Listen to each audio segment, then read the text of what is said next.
اللہ کے نام سے شروع جو بڑا مہربان نہایت رحم والا ہے۔ بادشاہ نے گدھوں کو قطار میں چلتے دیکھا تو کمہار سے پوچھا، تم انہیں کس طرح سیدھا رکھتے ہو؟ کمہار نے جواب دیا کہ جو بھی گدھا لائن توڑتا ہے میں اسے سزا دیتا ہوں، بس اسی خوف سے یہ سب سیدھا چلتے ہیں۔ بادشاہ نے کہا، کیا تم ملک میں امن قائم کر سکتے ہو؟ کمہار نے حامی بھر لی۔ بادشاہ نے اسے قیام امن کے لیے منصب عطا کر دیا۔ پہلے ہی دن کمہار کے سامنے ایک چوری کا مقدمہ لایا گیا۔ کمہار نے فیصلہ سنایا کہ چور کے ہاتھ کاٹ دو۔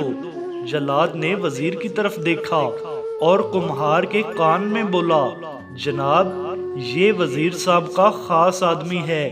کمہار نے دوبارہ کہا کہ چور کے ہاتھ کاٹ دو۔ اب وزیر نے خود کمہار کے کان میں سرگوشی کی، جناب تھوڑا خیال کریں، یہ اپنا خاص آدمی ہے۔ کمہار بولا، چور کے ہاتھ کاٹ دیے جائیں اور سفارشی کی زبان کاٹ دی جائے۔